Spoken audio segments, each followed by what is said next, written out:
Afternoon, everyone. I will kick things off for today. Thank you, everyone, for joining. My name is Shannon Harvey, and I'm here on behalf of Crozier Consulting Engineers to introduce today's event, Bradford, West Gwillimbury, Building the Future, Preserving the Past. The continued growth of the town of Bradford, West Gwillimbury is truly exceptional, which is why today's event is so special to our team at Crozier. Not only are we active members and sponsors of ULI Toronto, but we've also built a fantastic land development team here in Bradford and have seen incredible success since we opened our doors here in 2018. We've worked on a number of projects with the town, including part of the 900-acre employment lands along the 400 highway. We've also worked on the Bradford Community Center Master Plan and a number of other residential and commercial developments in the area. Today's event combines our passion for urban development with the rich local history in the town of Bradford, West Gwillimbury, and I can't wait for you to learn more about it. Before we get started, though, I'd like to take a moment to recognize the people who were here before this land was settled. We acknowledge that we are situated on the traditional lands of the Anishinaabe people. The Anishinaabe include the Ojibwe, Odawa, and Potawatomi nations, collectively known as the Three Fires Confederacy. We also acknowledge that the Wendat and the Haudenosaunee nations have also walked on this territory over time. In times of great change, we recognize more than ever the importance of honoring Indigenous history and culture, and we are committed to moving forward in the spirit of reconciliation, respect, and good health with all First Nation, Métis, and Inuit people. We are all treaty people. Many of us have come here as settlers, immigrants, and newcomers in this generation or generations past. ULI Toronto stands in solidarity with Indigenous communities demanding action and accountability for the ongoing legacy of the residential school system. We'd also like to acknowledge and honor those who came here involuntarily, particularly descendants from those who were brought here through enslavement. To better understand the meaning behind this land acknowledgement, we recommend 4 programs that ULI Toronto has uploaded to YouTube. These links are available in the chat. Now, before we get started, I'd like to go through a few housekeeping items. The first thing is that everyone will automatically be muted throughout the session to avoid audio interference. Closed captioning is available for the session. You can access it via the button along the bottom of the Zoom platform. If you have any questions, please use the Q&A function or upvote questions by pressing the thumbs up button. This is a recorded session. The recording will be sent to you after the session is complete. And if you'd like to take the conversation online, please tag ULI with the handle @ULI_Toronto with the hashtag #AskGreatQuestions. Now, today's event and all other ULI programming would not be possible without the support of ULI's annual sponsors. I'd like to thank all of the sponsors for their support, as now, more than ever, ULI Toronto relies on the support of sponsors to put on high-quality programs and to drive their mission to shape the future for the built environment for transformative impact in communities worldwide. To all of the sponsors, thank you. Now, it is my pleasure to introduce today's moderator, Councillor Raj Sandhu. Raj has been a municipal councillor with the town of Bradford, West Gwillimbury, or BWG, as we call it, since 2010, representing the residents of Ward 1. As councillor, he has served as the chair of the Accessibility Advisory Committee and member of the Economic Development Advisory Committee, Traffic Committee, Fire and Emergency Services Committee, the Seniors Housing Committee, the Downtown Community Improvement Plan Evaluation Committee, and as councillor appointee, board member of the Nottawasaga Valley Conservation Authority. Prior to his election to council, he volunteered as a member with the South Simcoe Police Finance Oversight Committee and the town's Committee of Adjustment. Raj is former director/vice president of the Nottawasaga Futures Community Futures Development Corporation and works as a production supervisor with Magna International. He is also a certified Six Sigma Black Belt, so you don't want to mess with Raj. Welcome to the panel, Councillor Sandhu. Thank you, Shannon, for the warm introduction. Also, thank you to Crozier, yourself, and your team. You guys have been great partners and ambassadors for our community. As a longtime resident of Bradford, West Gwillimbury, and elected rep It's a pleasure to join today's panel discussion to discuss our great community as we take a look at our past and our future. I have lived in BWG since 1989. After starting a business venture with the purchase of a gas station, I fell in love with this small community situated on Holland Marsh and decided that this is where I wanted to raise my family. Over the years, I have been fortunate to work close to where I live. I have been employed by Magna International as a production supervisor since '94, responsible for quality control and continuous improvement to our manufacturing. In many ways, my journey into public service mirrored my working life by looking at ways to guide and improve our community as we grew and evolved. Change has been constant in BWG.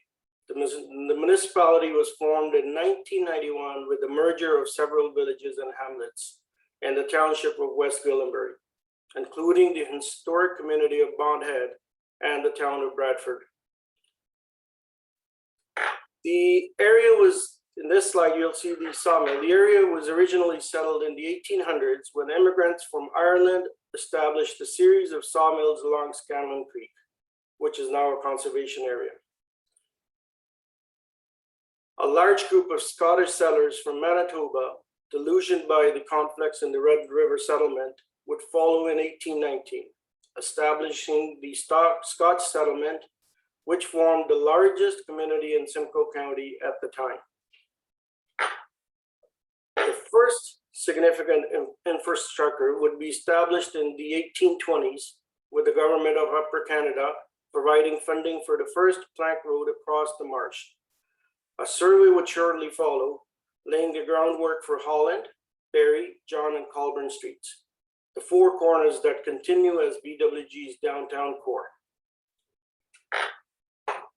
By 1833, the plank road would be extended to what is now Highway 88, and stage a ferry service would be added for transportation between neighboring communities along the Holland River and Lake Simcoe. The train service would be introduced in 1853, ushering in the era of booming prosperity and making Bradford a focal point for trade in South Simcoe. The township of West Gwillimbury, named after Elizabeth Posthuma Gwillim, wife of John Graves Simcoe, the first Lieutenant Governor of Upper Canada, would be incorporated as a township in 1850. The village of Bradford, named after Bradford, England, would follow in 1857. The town would face its first great crisis in 1871 when a fire reduced 130 buildings to ash. It would prove to usher in more modern building styles with brick buildings, many of which are still standing, replacing wooden ones. The most significant transformation of our community and its most ambitious planning and engineering project would take place in 1923 with the formation of modern Holland Marsh. To tell you more about how this transformation took place, it gives me great pleasure to introduce our mayor, BW Mayor Rob Keffer. Rob has been mayor of our town of Bradford, West Gwillimbury since 2014 and was the town's deputy mayor from 2010 to 2014. As a mayor, he represents BWG on Simcoe County Council, where he serves as a chair for the county's Human Resources Services. Rob is a local dairy farmer, businessman, and employer. He has extensive experience representing our community across the province as a champion for agriculture and a protector of our environment. He is a past director of Simcoe County Federation of Agriculture and past chair of Simcoe County Milk Producers. He formerly served as chair of Bondhead and BWG Residents for Responsible Growth. Rob grew up in Bondhead, where he and his wife, Jean, raised 3 children. He is a Dean's List graduate with Bachelor of Science degree from University of Guelph and is a recipient of Lieutenant Governor's Medal. Welcome, Mayor Keffer. Thank you for the kind introduction, Raj, and I can certainly attest to the passion and enthusiasm you bring to Bradford West Gwillimbury Council and the hard work you do for your constituents. in our growing and changing community. I would like to start by thanking the Urban Land Institute for their gracious invitation to join this discussion forum and promote the great work we are doing in Bradford, West Gwillimbury. And a thank you to Shannon Harvey and Crozier's Engineering for this opportunity to highlight Bradford, West Gwillimbury as well. As Raj has pointed out, we have a storied history that highlights the interdependent relationship between growth and innovation. Our community's legacy is agriculture, and it is an industry that will help propel our vibrant economy for decades to come. While our first residents harvested timber for building and grew and harvested grain for livestock and fiber for the mattress industry, a brilliant idea from Professor William H. Day would usher in a bold new future for our community and set us on a path to becoming a municipality with a modern mixed-use economy. Day was a professor at the Ontario Agriculture College in Guelph before moving to Bradford. And in Bradford, he conducted successful vegetation experiments that demonstrated that there was fertile muck soil on what was previously unoccupied Holland Marsh swamp grounds. In 1923, Day proposed to drain the Holland Marsh and prepare it for cultivation. A petition was circulated in the community with 96% support from the landowners. The Holland Marsh Drainage Scheme, as it was called, was approved by council and underway by 1925. Now, the plan involved burying old cars to form dikes and planting willows on top to anchor them. This kept the drainage canals from overflowing into the fields and exposing the fertile marsh grounds. The result of this plan was the creation of some of the most fertile farmland in Canada, able to produce a variety of crops from carrots, onions, and celery to more diverse options like Chinese broccoli, Asian radish, and water spinach. Affectionately called Ontario Salad Bowl, the marsh is a marvel of planning and engineering, with 28 kilometers of dikes keeping stormwater and upstream drainage from entering these robust farmlands. Produce from the marsh can be found across Canada and in the United States and internationally, with carrots alone valued at $130 million annually, onions valued at $160 million annually, and leafy green vegetables valued at $160 million as well. Overall, it is estimated that the Holland Marsh has a total economic impact of more than $1 billion each year, from the farm gate value of the vegetables to packaging, processing, and transportation. As I noted earlier, innovation and growth go hand in hand. By the early 1930s, 18 Dutch families joined the community to establish the nucleus of an expanding and increasingly prosperous agriculture community. A population boom would follow after World War II, representing a 7-fold increase in the population by the mid-1980s. As impressive as this growth was, it occurred over a period of 40 years, allowing for a gradual expansion of infrastructure and policies related to community planning. Two significant events would take place in the 1990s and the early 2000s that would necessitate an increased strategic focus on land use planning and managing growth. The first in 1991 was the amalgamation of Bradford and the communities of West Gwillimbury. This union, combined with an increasing number of families moving to the area, would see the population of Bradford jump from over 7,000 people in 1981 to nearly 18,000 in 1991. Now, the second would take place in 2005 with the passing of the Provincial Greenbelt Act and its partner legislation, A Place to Grow growth plan for the Greater Golden Horseshoe. These seminal pieces of planning legislation, which included significant restrictions placed on development in the expansive Oak Ridges Moraine, would have a profound consequence on the booming development experienced by our southern neighbor, York Region. It would put a new onus on the intensification of York's populous southern communities, but also place a new interest and focus on the lands north of the Moraine, particularly Bradford, West Gwillimbury. Places to Grow would mandate the Bradford, West Gwillimbury accommodate a population of 50,000 residents by 2031, representing nearly a 3-fold increase in the population at the time of amalgamation. Managing such an ambitious change would require a comprehensive strategy for zoning, economic development, and infrastructure development. Bradford West Gwillimbury's official plan was adopted in 2002 at that time, with several amendments taking place in the years following the Places to Grow. The plan had the following emphasis, which would lay the groundwork for a prosperous, sustainable future. Number one, the vast majority of residential, commercial, and industrial growth will be directed to the Bradford urban area, shown in a pinky gray on the right side of the map. Lands outside of the urban area will continue to be preserved and used primarily for agricultural uses, and that was shown in yellow.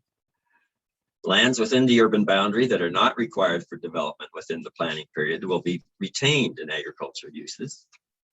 Non-agricultural uses that are appropriate for the rural area will be directed toward areas of lower quality agricultural land in the rural designation. And number five, growth within the settlement area bondhead will be dependent on the provision of communal water and sewer services or an approved alternative, together with a full secondary plan as shown in gray on the map at the left. Much of this follow-up planning work and infrastructure investment has occurred, as evidenced by the variety of development sites that are active today. A growing community requires a robust mixed-use economy to ensure residents have access to the products and services they require, opportunities for local employment, as well as a sustainable municipal tax base that balances the burden into multiple property tax classes. To ensure a bright economic future, Bradford West Gwillimbury adopted the following directives. Number one, the town will encourage employment growth that achieves sustainable economic prosperity, improved competitiveness, a positive business environment, and a more diversified economic base. Number two, in order to accommodate future demands for employment lands, a supply of adequately serviced lands will be maintained. And three, a range of employment opportunities, including commercial, industrial, and institutional employment, will be encouraged in the town.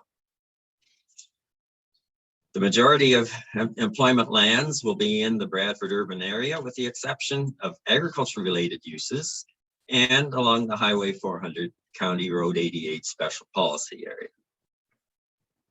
Now, in accordance with the growth plan, this special policy area evolved into the Highway 400 Strategic Industrial Employment Area. Now, originally a minister's zoning order, OPA 15, to the town's official plan, and it encompasses 1,825 acres along the Highway 400 corridor for a broad range of manufacturing, industrial, and commercial uses, with an emphasis on providing local employment opportunities. As shown in the red portion of the map, our Highway 400 employment lands is a 6-kilometer stretch from Line 9 in the north to Line 5 in the south.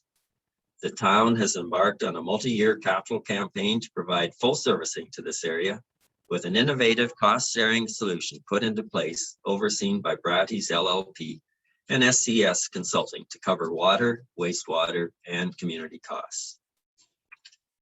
The first parcels with full servicing were the Strathallan properties on the southeast quadrant of Highway 488, which was featured on the cover slide of this presentation.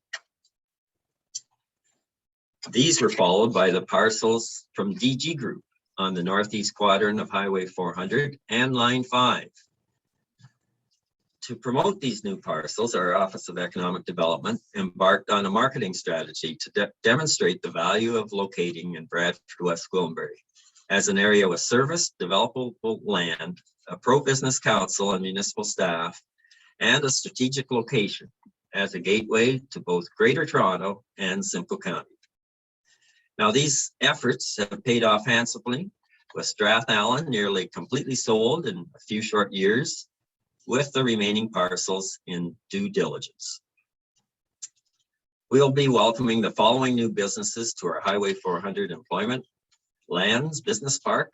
MyTech, a manufacturer to the building industry, is now operating a new 240,000 square foot facility. We have the Hampton Inn and Suites constructing a 6-story, 95-room, 55,000 square foot hotel. Riker constructing a 90,000 square foot facility to distribute high-end footwear. York Marble, a 100,000 square foot building under construction that you can see now, with future plans to develop a second building. Kierland, 3 multi-unit buildings for office manufacturing, including a 50,000 square foot building to be utilized by Kierland, a 58,000 square foot building to be built to lease through Colliers, and a third building still in development. We have Clear Capital proposing a 26,000 square foot multi-unit industrial incubator with 18 units, and Blackmore Developments forecasting 100,000 square foot design build or purchase lease that can be subdivided, and 3 multi-unit industrial incubator spaces at 3,300 square feet to 5,500 square feet. And there's a proposed Marriott Hotel, a 6-story, 95-room hotel estimated to be 60,000 square feet. So at this time, we'll show you a short video that has time lapse, just showing the exciting development of the Strathallan lands. So we'll watch the video.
Okay, so thanks to our economic development team for getting that video out, and it just shows the construction that went on in the Strathallan lands, and that the video highlights the location that we have on the 400 series highway, and close to the GTA, and yet the gateway to Simcoe County. So the DG Group lands will be one of the next areas of focus, buoyed by the addition of a new interchange at Line 5 and Highway 400. So this $54 million project was a partnership between the federal and provincial governments, as well as Bradford, West Gwillimbury, and Simcoe County. Here we have the ribbon cutting.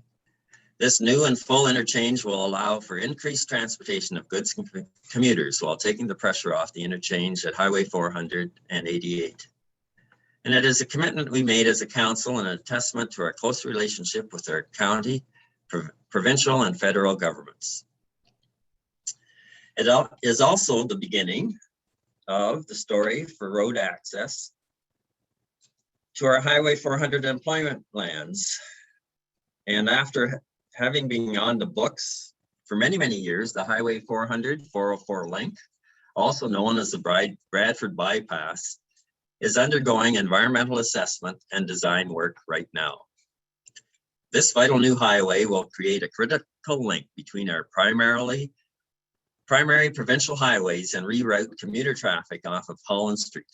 Alleviating traffic congestion in our downtown core will be crucial in our effort at attracting people into our downtown to support our merchants. This Bradford bypass, it's 16 kilometers. It joins Highway 400 and Highway 404.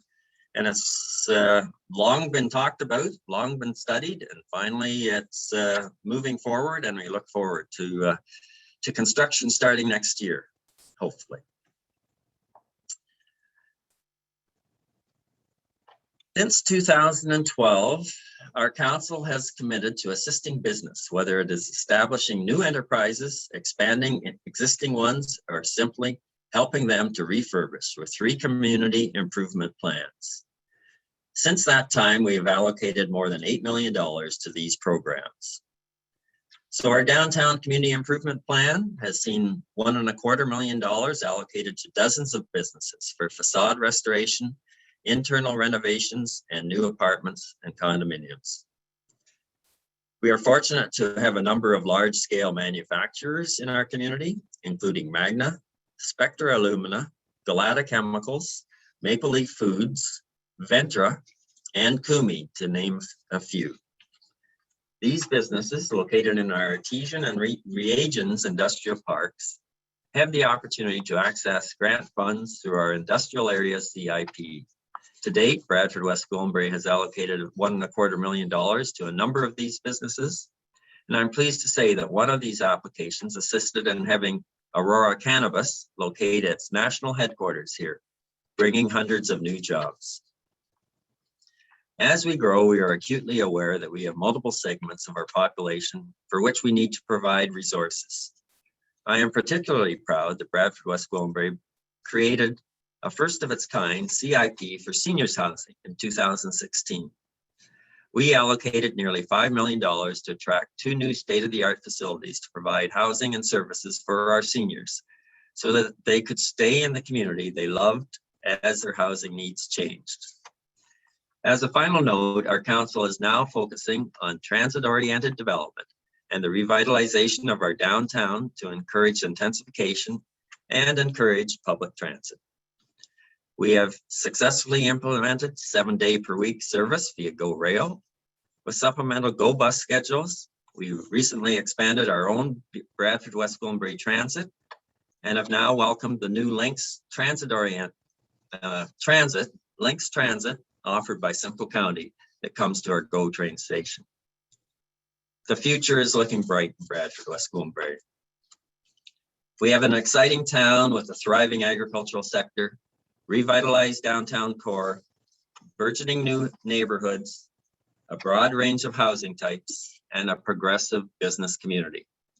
All of this is set amongst wonderful public amenities, including parks, trails, our fantastic leisure center, and a top-notch library. Our council and staff are committed to pushing this success forward as we remain focused on efficient and customer-oriented services. Our CAO, Jeff Knight, is well respected and has the knowledge and expertise to lead our town forward. Our commitment to efficiency is highlighted in a recent report prepared by Altus Group on behalf of Build. The comparative analysis put Bradford West Gwillimbury in a very good light with relatively low property taxes, low user rates for water and wastewater, low development charges, and adequate reserves. We have serviced employment lands available along Highway 400 that are ready for development today. And we look forward to construction of the Bradford bypass that will open up more employment lands along the corridor and within the Bradford urban area. Bradford West Gwillimbury will be at the crossroads of central Ontario with a dynamic transportation network consisting of two 400 series highways, all-day GO train service, and interconnecting public transit. Thanks to our efforts and thanks to the efforts of our many partners, we are delivering upon our tagline to build, work, and grow. With continued careful planning, we will ensure stability, prosperity, and sustainability for future generations. The future of Bradford West Gwillimbury is very, very bright. So thank you, everybody, for allowing me time to speak. And I think now I hand it back over to Councillor Raj Sandhu. Is that right, Raj? Yes, thank you again, Mayor Cuffer. As we enter into the question and answer portion of today's presentation, I'm pleased to introduce two other members of our panel, Alan Weeb and Jody Mott. Alan is a manager of community planning for the town of Bradford West Gwillimbury. In his career, he has worked as an intermediate planner for the township of Oromadante and the city of Orillia, and a senior planner for BWG and the town of Wasaga Beach. He accepted the manager's role with BWG in March 2021. Alan holds a Bachelor of Arts degree from University of British Columbia and a Master of Science degree from the University of Guelph. He is a registered professional planner and a member of Canadian Institute of Planners. Welcome to the panel, Alan. Now, our second panelist, Jody, has been the executive director of the Holland March Growers Association for the past 7 years, representing root crop producers and packers federally, provincially, and municipally. She is chair of the Industry Standards and Food Safety Committee for the Canadian Horticulture Council and vice chair of the Vegetable Working Group, positions she had held since 2016. Jody has been a director on the CanAg Plus board since 2016 and has served as several not-for-profit boards, including the Greater Golden Horseshoe Alliance, York Simcoe Minor Hockey League, and the Bradford Board of Trade. She has assisted many farmers to implement food safety programs throughout Canada. Jody has been involved in a wide range of projects to promote the interest of farmers and is passionate in her commitment to advancing sustainable agriculture in today's world. Welcome to the panel, Jody. For the question and panel format, I want to give each of the participants some time to add their thoughts and their individual perspective to each question. So what I would do is when I ask a question, I would go to Mayor Cuffer first, then Alan, and then Jody respectfully. And our first question is, how would you describe the major changes in BWG over the last several years as it relates to your role? Mayor Cuffer.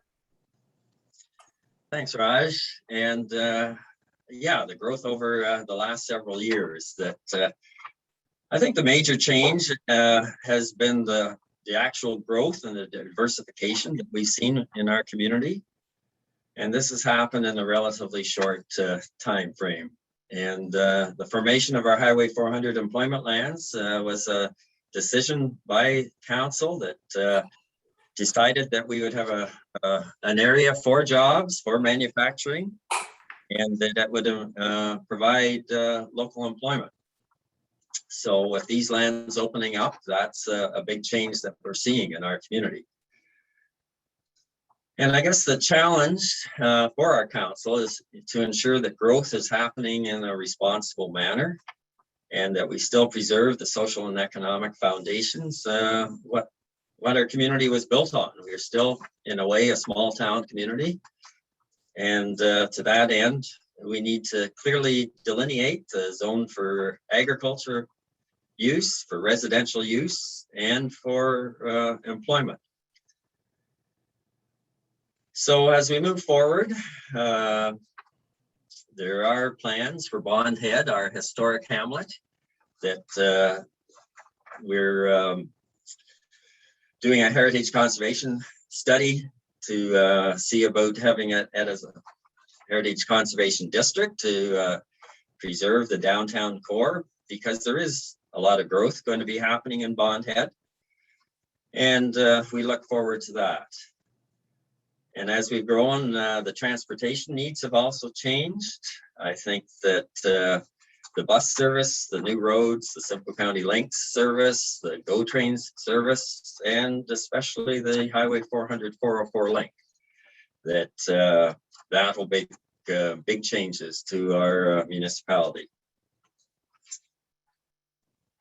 But I think one thing that we've kept constant that we're still working on is to demonstrate that we need to engage with the residents, that we have a very diverse community, the most diverse community in Simcoe County, and the fastest growing community in Simcoe County. And we can't assume that things don't need to change if we don't hear from the different people that moved here and lived here, and our longtime residents as long as the new residents, and that we are always striving to do better communications and to be able to listen to our residents, so that we have many citizen advisory committees that we have formed.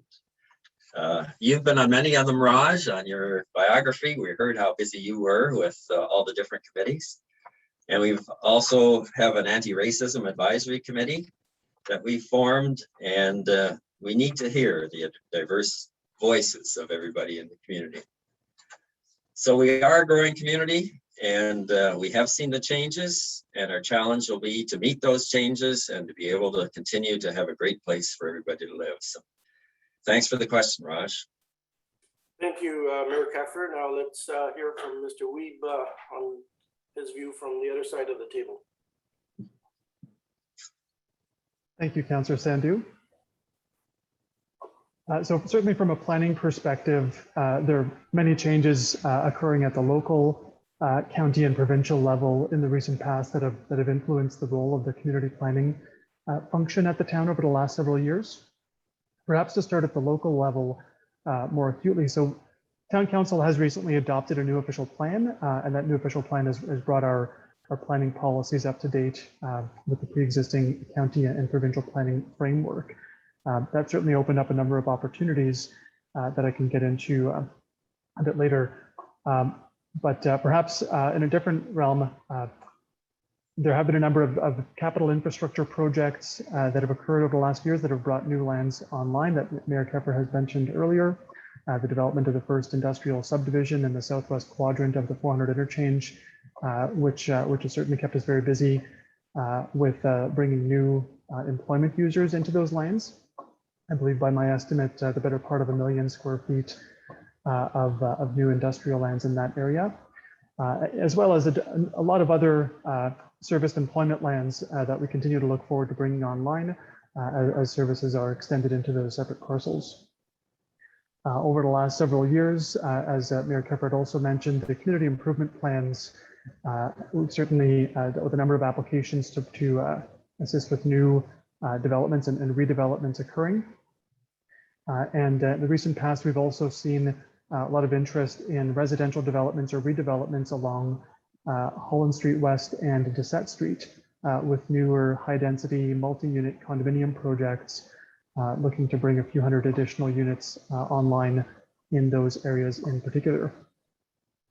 Over the last few years in particular, we've certainly consistently seen a steady rate of new development applications coming in, while including applications for pre-consultation and committee of adjustment. That figure brings us to about 70 to 85 new applications per year.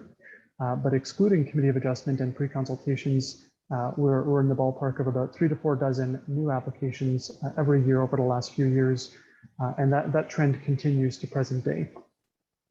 Additionally, as of a few years ago, the town has developed a pipeline approach to tracking units under construction and looking at the units that are either under construction, approved and to be constructed, or for which approvals are in progress.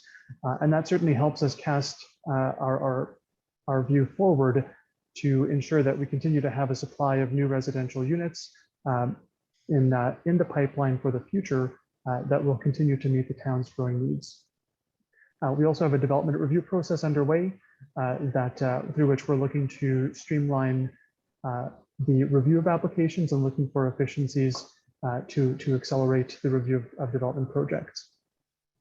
Certainly at the county and provincial level, there are other changes that have occurred in the last few years and are currently occurring that will influence the community planning function going forward. Those include certainly changes to the provincial growth plan and the provincial policy statement.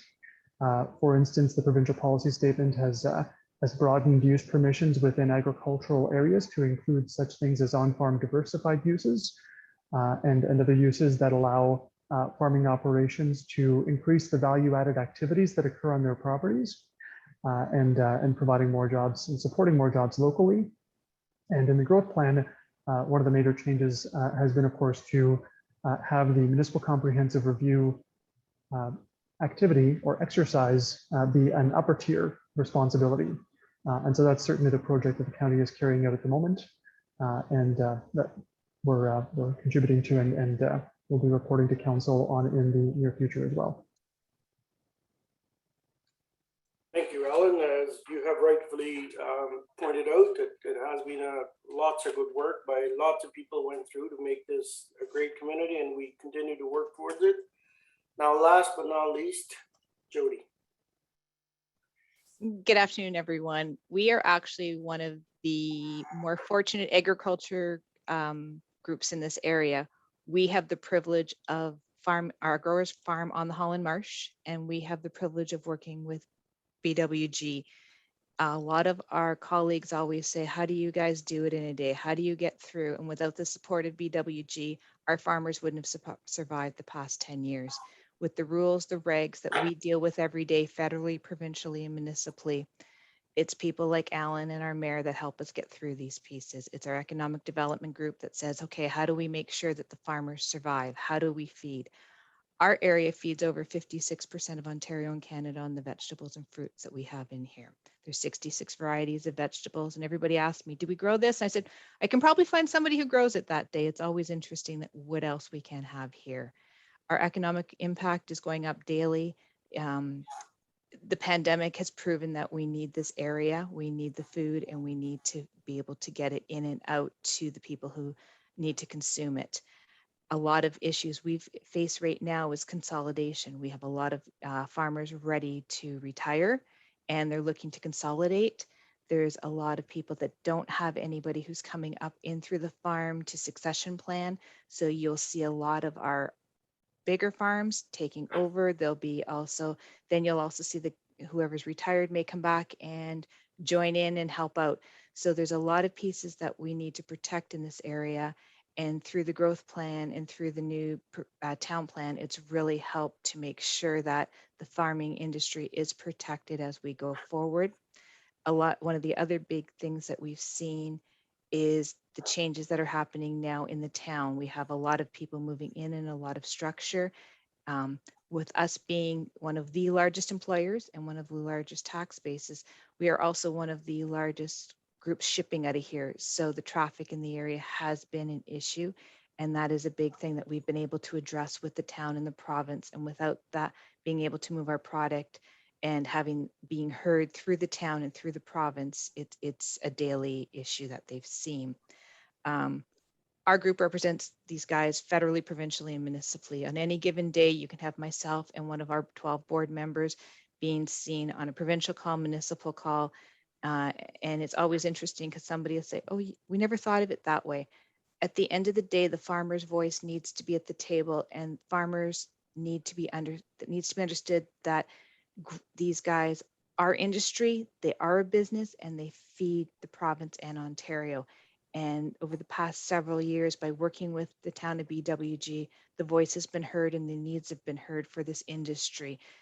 As the pandemic showed, if we didn't have the food here, we would all still be looking to eat. And we were very fortunate through our town to be able to get all the needs met, working shoulder to shoulder. A lot of people will come to us and say, okay, so you guys were able to achieve this. How did you achieve this? and over the past several years, I've learned, and anybody will tell you, if you don't ask, you don't get what you need. And if you don't speak up and say, this is what we're seeing, then that industry is not being heard. And we've been very fortunate to do this. The other piece that we really work well with is we have a local co-op that also assists the farmers. So we go together on various issues depending on what we need in the day. So without the co-op, without the Growers Association, our farmers would have a lot more work to do than just growing the food and getting it onto the table. And everybody has to work together to make sure that Ontario and Canada eat. And that's one of our key roles of helping through the red tape and making their jobs a lot easier. And in BWG, by working with people like Alan and the two Mikes and Mr. Keffer and Raj, it's made everybody a really good working environment for the growers. Thank you, Jody. You know, you're right, through evolution, and we see in our slides how this municipality grew. The growth is going to come, but agriculture is so important. And basically, we all need to understand, no farmers, no food. So thank you for your answer. The next question is, looking forward, what projects are currently underway or proposed that you feel will significantly impact BWG's future? Mayor Keffer. Thanks, Raj. And I guess I mentioned it before, but I think the Highway 400-404 link is a really, really exciting and vital piece of infrastructure that'll really help our community and help Simcoe County, Central Ontario, Northern GTA communities. That it has been on the books for many, many years. 50 years ago, they were talking about it. And that an environmental assessment was done over 20 years ago, and it was put on hold, but Minister Mulroney, Minister of Transportation, has brought it back, and they are updating the environmental assessment as well as combining that with design features for the highway. And that the one thing that we can say that with the Lake Simcoe Protection Plan and the new environmental regulations that are going in, this highway will be state of the art. It will be the most environmentally sensitive highway in North America, probably. And that the location that they have picked does not disrupt very much the agricultural land at all. And they have picked the location so that it would take the least amount of environmental sensitive lands as well. So I think that that will alleviate a lot of the traffic congestion that we do see on our downtown core on Holland Street. So that's another initiative that I'm looking very much forward to, and thinking that it's exciting as a revitalization of Holland Street. And that there will be intensification, there will be condos and other commercial buildings that will be built along Holland Street, and that it will be a destination for our the many people that live in Bradford, West Gwillimbury. They'll enjoy going downtown and enjoying the restaurants and shops. And I guess another initiative is the trails and parks that we plan to open up along our riverfront, the Holland River, as well as the canals. There's an opportunity there for trails and to be able to go all the way up to Lake Simcoe. And the province is helping us with this vision, and we look forward to that as well. So there's lots going on, Raj, but that's a couple of things that'll really be game changers for our municipality. So we look forward to that. Thank you, that's right. Alan. Thank you, Councillor Sandhu. Similarly with the view of the planning lens in terms of planning projects underway or planning related projects that we would anticipate to influence the future of BWG. At the local level, we are currently developing town-wide urban design guidelines that we anticipate being able to use for development project review across the town to look for high quality design and for a lot of the consistency in the look and feel of urban design standards in many areas across the town. We are anticipating bringing that project to conclusion within the first half of 2022. Similarly, as Mayor Kepper had indicated earlier, the Bondhead Heritage Conservation District has a planning guidelines document in production at the moment. The first consultation session occurred on Monday, and so that project is very much in full swing. And we're looking to deliver that as well to look to the future of Bondhead and assisting with the community's objectives there. The county does have a 50-unit affordable rental housing building that they're planning at the Bradford and District Community Center, and that will certainly have an impact on providing broadening choice in the range of housing within the downtown area, along with a number of other multi-unit residential projects that will also contribute to broadening of choice in the residential product in the town. Additionally, as it relates to the 400 employment lands in Strathallan's development, we do currently have a number that are pursuing build out under site plan approvals and a number of others with site plan approval applications in progress. So I believe that would be over half of the development blocks and well over half of the developable land within the Strathallan development, where development approvals are either achieved or relatively imminent. At the county level in particular, as mentioned earlier, the county is going through its municipal comprehensive review, and so they are going through an exercise to forecast population growth to lower tiers through to a horizon of 2051. They have published some new information that we're looking to review, and that would certainly form part of a future growth management exercise that we'll need to engage in consultation with the community and seek direction from council on. Thank you. Thank you, Alan. Now, Jody, for the same question, but I'm going to add a little bit to it. You know, we heard Mayor Kepper and Alan and almost all of us talk about the 404 link. From Holland Marsh growers' point of view, what economic benefits do you see or they see of this link?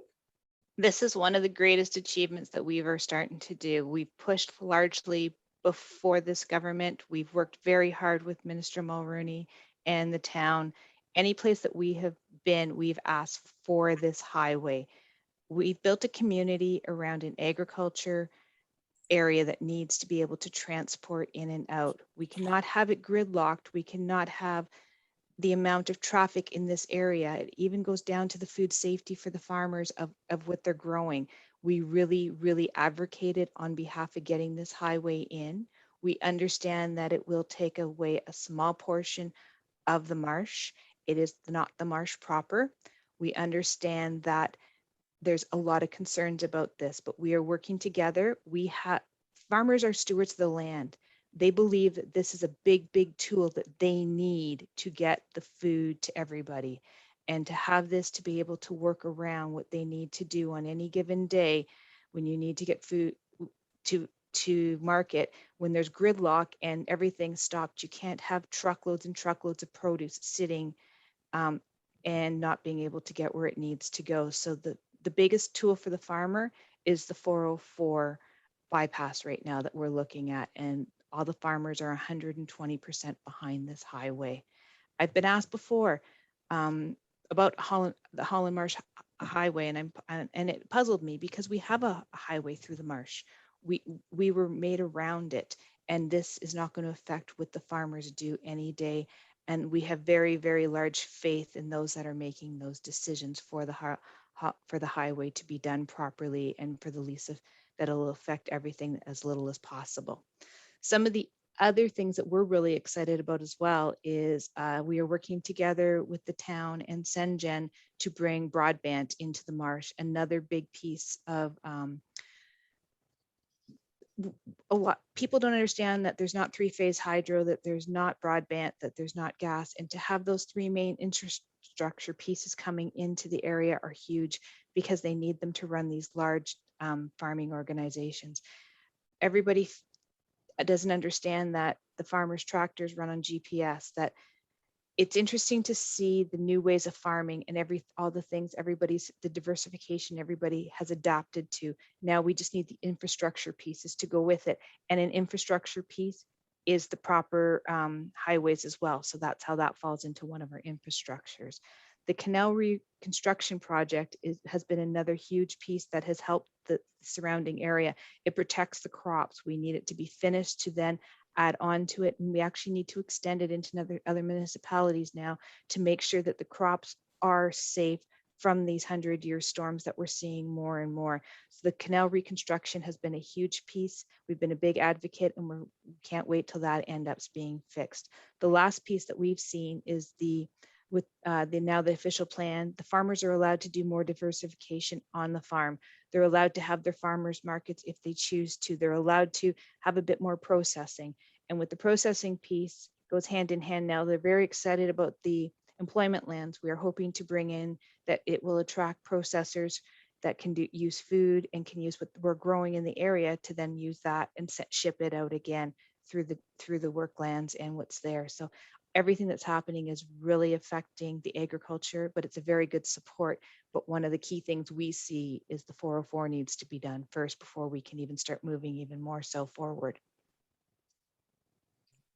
Thank you, Jody. Now, there's quite a few questions in the chat group from the attendees, and I'm not sure we're going to get time to get to all of them. I believe they will all be sent to our economic development staff, and then they can put a response together. I will try to go through as many as I can.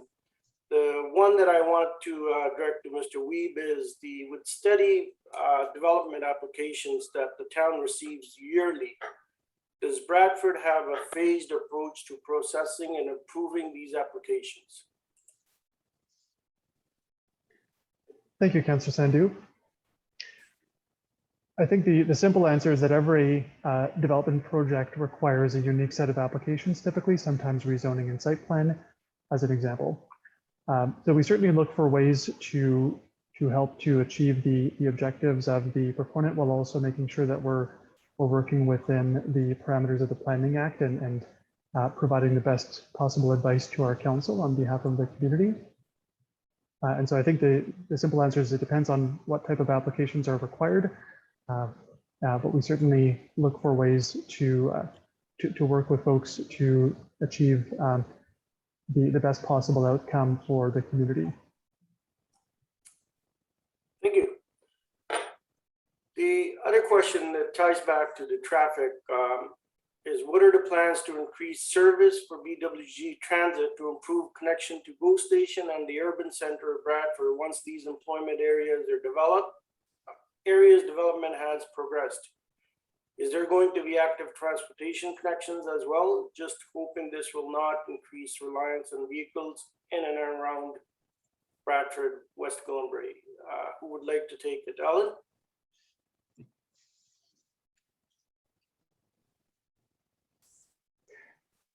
Certainly.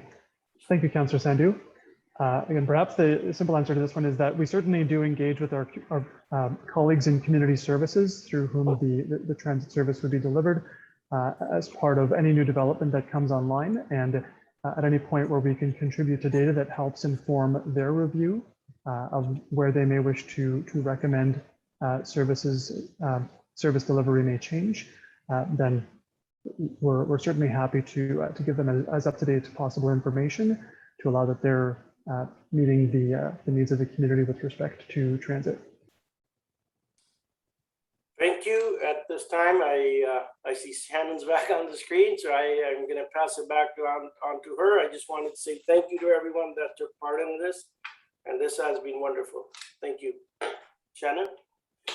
Thank you so much, Councillor Sandhu. I also wanted to thank all of our panelists today. Alan and Jody, thank you so much for sharing your perspectives on the growth of Bradford West Gwillimbury. Mayor Keffer, thank you for fitting this into your schedule. Councillor Sandhu as well. And a huge thank you to ULI for putting on such incredible programming and giving us the opportunity to showcase our beautiful town, the exciting growth plans we have for it. I really wish we could have gotten further into the Q&A because the questions looked Very interesting, but if you'd like to take the conversation online, you certainly can. But in the meantime, I'll bid you adieu for this afternoon. If you'd like to tag ULI Toronto, their handle is @ULI Toronto. And we will catch everyone at the next mayoral series session. Thank you so much and have an excellent afternoon.